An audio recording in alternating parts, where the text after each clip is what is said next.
Men in Black 2 is one of those sequels that's always puzzled me.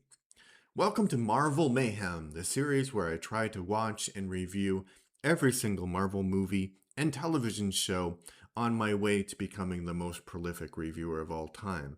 It's not a terrible movie.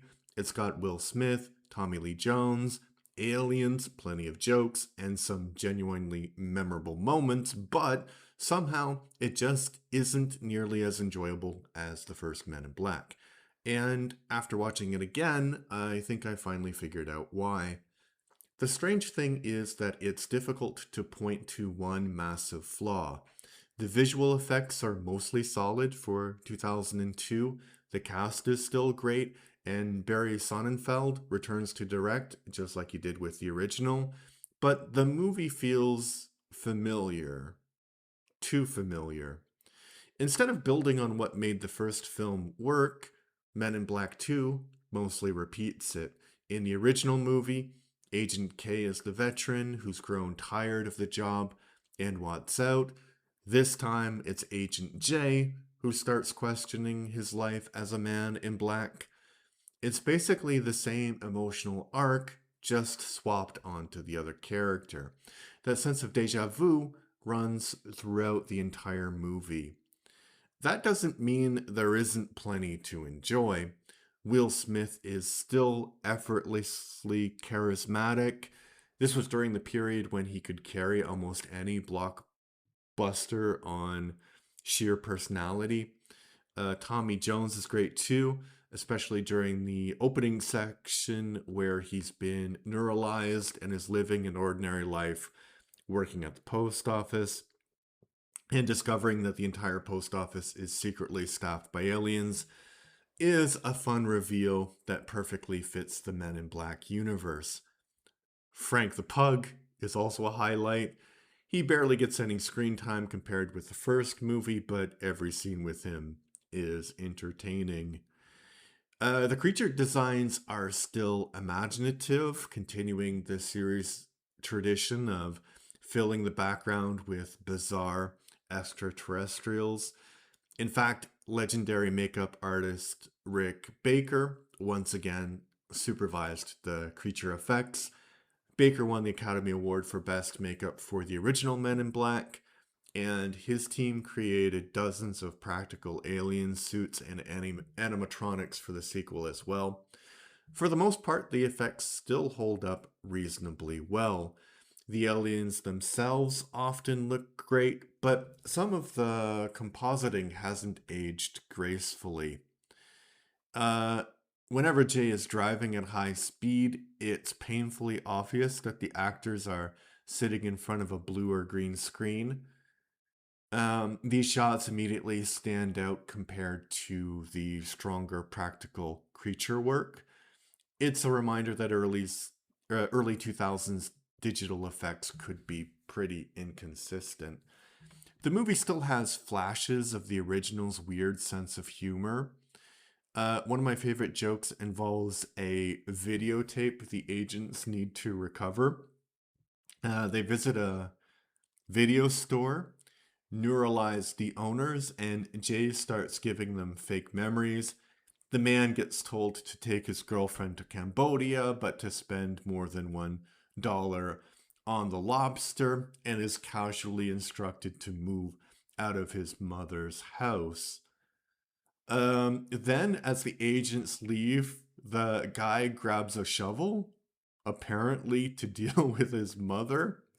It's such a quick throwaway gag that the movie barely acknowledges it, but it's one of the funniest moments in the entire film. One thing that probably hurt the movie is its production.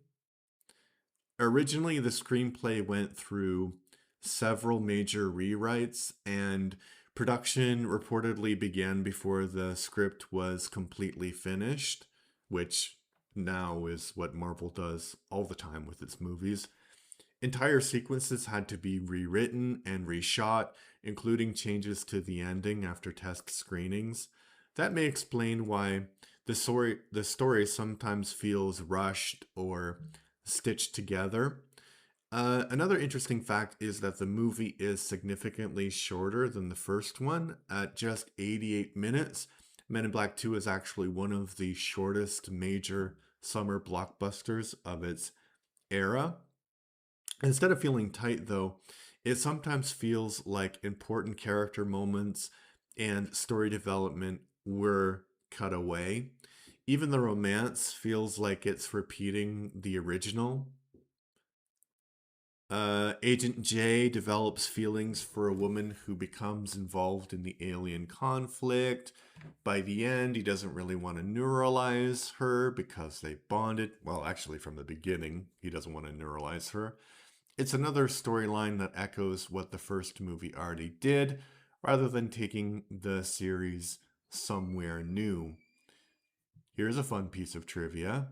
Michael Jackson famously appears in a cameo as Agent M, revealing that he's actually one of the Men in Black. And I just finished watching An American Tragedy, Michael Jackson, so really, really creepy. Jackson had been a fan of the original film and personally requested to appear in the sequel. The movie also features a cameo by Martha Stewart, continuing the franchise's running joke that celebrities are secretly aliens. And just like the first film, the story is loosely inspired by the Men in Black comic book created by Lowell Cunningham and illustrated by Sandy Carruthers. Although by this point, the movies had largely become their own thing. I still don't think Men in Black 2 is a terrible movie. There are laughs, the cast is likable, the creature effects are imaginative, there are individual scenes that are genuinely funny. The problem is, it never feels like it has its own identity.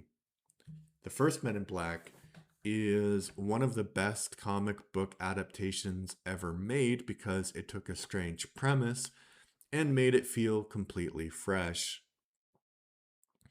The sequel mostly tries to recreate that feeling instead of giving us something new. It's enjoyable enough, but also disappointing. For me, Men in Black 2 gets a 5 out of 10.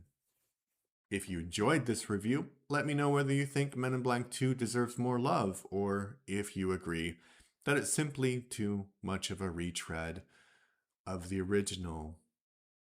So if you like what I do, please subscribe to the channel, please leave a comment, please like the video. All those things help me on my mission.